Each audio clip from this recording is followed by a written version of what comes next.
Hello. This is a prepaid debit call from Mariano.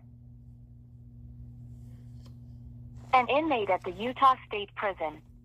To accept this call, press 0. To refuse. This call is from a correction facility and is subject to monitoring and recording.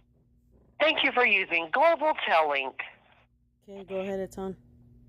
Say that again? Go ahead, it's on. Okay.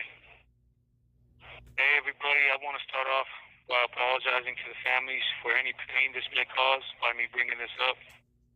I'm an innocent man, and I'm not going to give up fighting to prove my innocence and get my freedom back and get home to my family. I'm hoping that I can have your understanding, and with all that being said, my prayers are always with you. I want to say that my name is Rìqo Perea. I've been wrongfully convicted in prison for 17 years. Homicide and 2 attempted murders.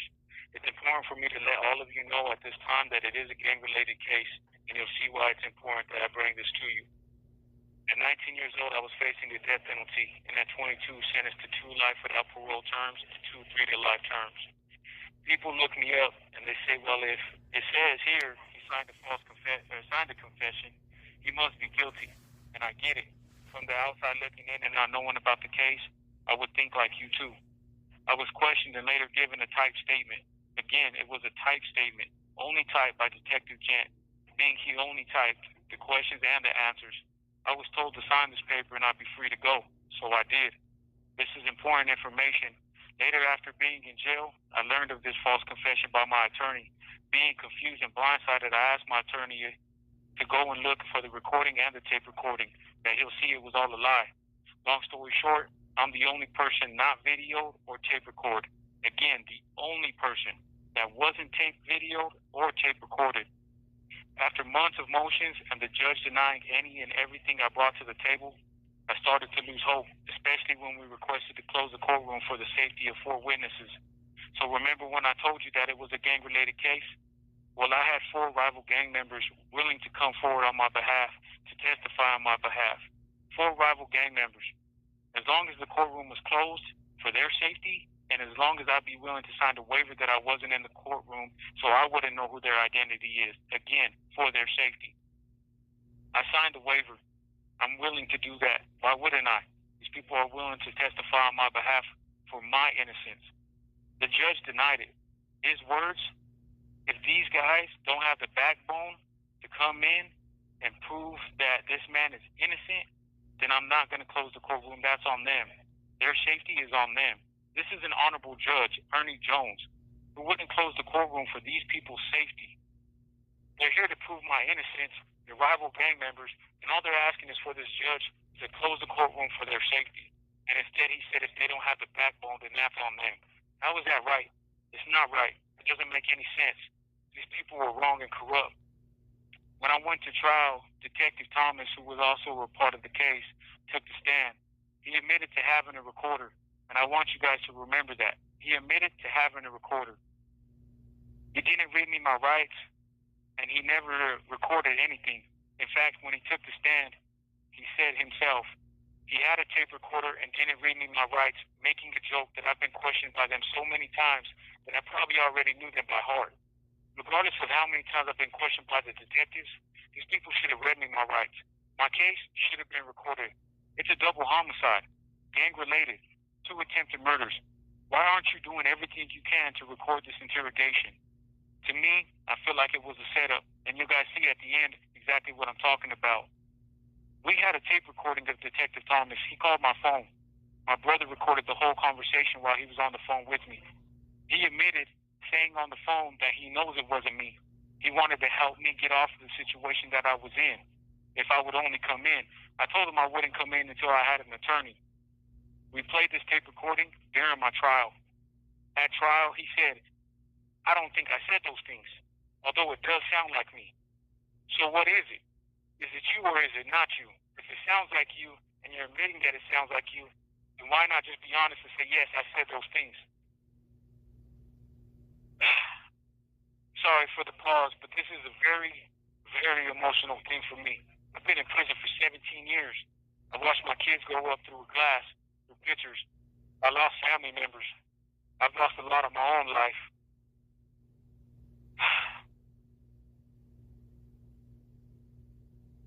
Let's go to Detective Gent. Detective Gent, he's the lead detective in my case. Again, this is during my trial when he took the stand. The lawyer asked him, how come he didn't record my interrogation? His statement was he never records. Remind you again, I'm the only person that's not recorded. Everybody else, tape recorded, video recorded. He said he had no access to a recorder. But remember, Detective Thomas admitted on this stand that he had a recorder. Mind you, these two were partners, and they were both involved in the case of their interrogation at the time. So why didn't he ask his partner for the recorder? He's no longer a detective when we went to trial. He was demoted. He claimed that the city had cut ranks due to money. Later on, I found out that was a lie. Before I went to trial, there was another man by the name of David Swap who was also facing a murder charge who went to pre-trial, I believe it was. Later on, his case was thrown out. You know why his case was thrown out? Due to false confession. Detective Gent was in this case, the lead detective in this homicide case with David Swap. The false confession later was suppressed due to coercing and leading a false confession in a homicide. Now, this was before I went to trial. I didn't have this information during my trial. Can you imagine if I were to bring this up during my trial, if I had this information during my trial? The lead detective in my case, which reminds you, I've been screaming I was innocent, and I am innocent from the very beginning of this situation. I've been saying this is a false confession from the very beginning of this incident. I was withheld this information.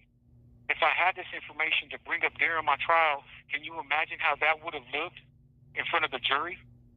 That a detective who didn't record me, only me, who lied about not having a recorder to his access, just had another murder case thrown out due to coercing and leading a false confession. So why didn't my lawyer bring this up? Why wasn't this information given to me? These are things that are confusing to me with the system who says that they are supposed to be just. Regardless of who I am or where I've been through or what I've done in my life, this isn't right. This isn't justice. And yet every time I put in an appeal, it's denied. But this is never brought up about this detective. Think about it, people. Really sit there and think about that. I've been saying I am innocent from the very beginning. I've been saying this is the false confession from the very beginning. This detective was demoted for leading and coercing a false confession in another homicide before I went to trial. Just something to think about. I had a witness come forward. A witness who took the stand. A witness who said that I was the shooter. Around 2015, this witness came forward and gave an affidavit to my attorney. Without me talking to this witness, never had any interaction with this witness, she came forward on her own. In this affidavit, she stated that she told the detective several times she does not know if it was me. She cannot say it was me. She didn't see me with the gun, never seen me with the gun. I never had any issues. I wasn't even around the argument where all this happened. She was visited 3 times. The last time she finally gave a statement against me was when I was already arrested and it was put in the newspaper I was arrested. The same witness said that she was threatened into saying that it was me. Before I went to trial and she took the stand against me, she said that she was visited by the detectives and the prosecutors. They told her that if she didn't say what they wanted her to say, they would threaten to take her kids away. This is all on affidavit. Again, I never had any contact with this witness. This is all on her own doing. The same detective in David Swap's case who coerced and leaded a false confession, the same detective in my case who I am telling you set up a false confession, this is the same detective who this lady is saying she was threatened and coerced by into saying what she said on trial. And now later came forward and said she never seen me with the gun. Never. Never even seen me in the group of the incident. We hired an expert on false confessions. We tried to bring him into trial. Judge denied it. So let's go to the crime scene expert. The crime scene expert, Jim Gaskell. the professor at Weber State University who trains and teaches the Ogden City CSI. He went through the whole crime scene, went off the detective's notes, went off the witness's notes. This man never came to visit me, never asked me a question. He recreated a reenactment video based off of the detective's interrogations, the detective's field notes, and the witness's statements. When it was time to present the video, they did a recess for the prosecutors to look at the video and the judge to look at the video. They denied it. They denied it by saying, well, we don't know who created it. It was his students who created it, based off the detectives and the witnesses' notes. They said it wasn't enough. They don't know who they are or what their background is. So I ask you guys, what's the difference of that video to the prosecutors presenting a picture that was developed at Walmart? We don't know who those people are. We don't know their background. So why can't we present our video? I'm going to tell you why. Because it shows, it's a scientific fact that it would be impossible for me to even be the alleged shooter to kill these people. I want you guys to listen to this very carefully. There's two people standing behind a car facing the street that I was on, facing it. They're on the passenger side, so they're behind the car while I'm on the driver's side of the car, but further down the street. When the shooting happened, these men were shot in their lower back, and as one's going down, shot in his ass and in his shoulder. Excuse my language. They're shot in the back, and they're facing me.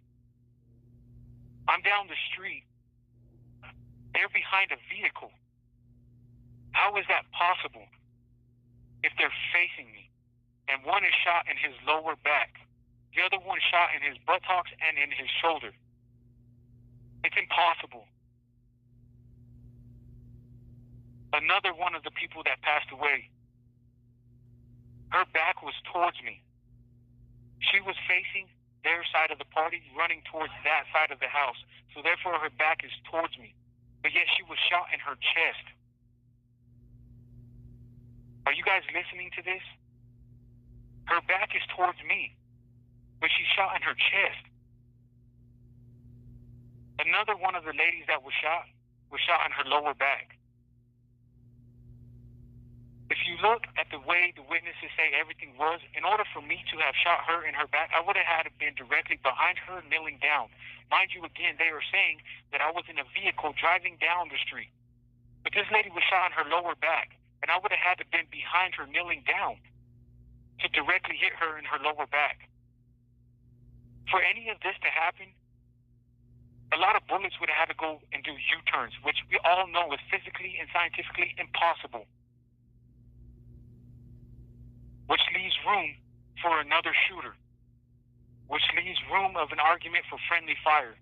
For those that don't know what friendly fire is, it's when people were caught in a crossfire and shot by their own people. Now, when they went and investigated the crime scene and took all the pictures, they're saying that I was driving down the street while I was being an active shooter, allegedly. So therefore, while I'm driving down the street, there would have to be shell casings lined up down the street. There were no shell casings lined up down the street. All the shell casings were in their driveway. I'm telling you, in their driveway. On the side of where these people were shot. 12 shell casings lined up in their driveway. Where's the shell casings that they said I shot from? There are none.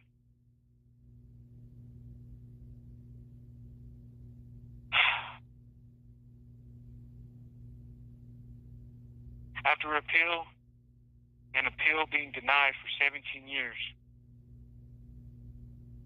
I came to terms that Utah is never going to want to be looked at that they locked up the wrong gang member for a gang homicide.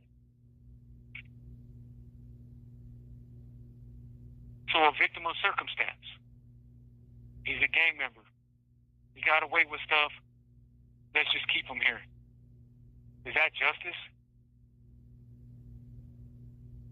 Because my title with these people, I'm a gang member? I'm a man. I'm a man with a family, no different than any of you.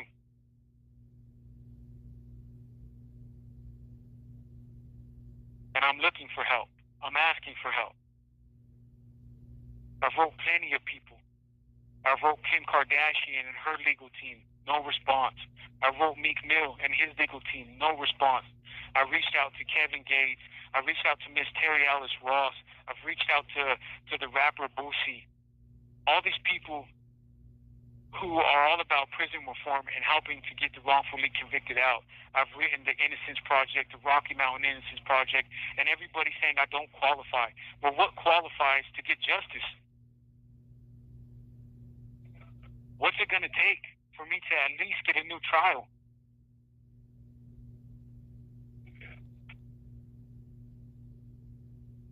Think about it. I know I may be all over the place on this recording, but it's recorded. Go back and listen to what I'm telling you about where the witnesses were and how my expert on the crime scene was denied to show the video. A video that he made based off the detective's field notes and the witnesses' statements, not from me, from their own people. Why is that video denied? Why wasn't the jury allowed to see that video? Why wasn't the jury aware that the detective on the stand was demoted because he coerced and leaded a false confession in another murder case?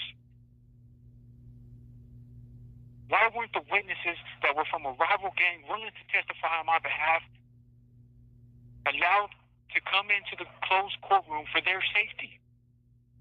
For their safety.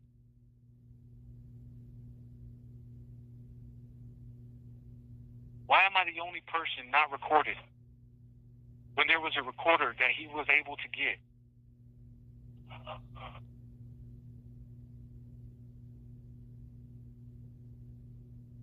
My name is Rìqo Perea Sr. I have been wrongfully convicted for 17 years in the Utah State Prison. I am fighting, looking for somebody, anybody that is willing to help me. I am currently in Gunnison, Utah, 84634, P.O. Box 550. CUCF, Central Utah Correctional Facility. And I'm going to keep fighting because this is not justice. And I know in the state of Utah that if I don't get help or bring this to light and show that these people are crooked, I'm not going to get any help. I'm going to be another victim of being wrongfully convicted, another story going 50 years who's finally proven innocent, and that's not right.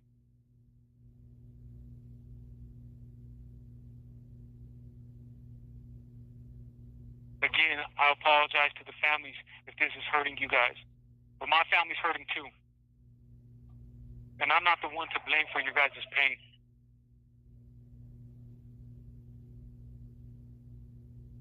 With that being said, I keep us all in my prayers. Thank you guys for your time.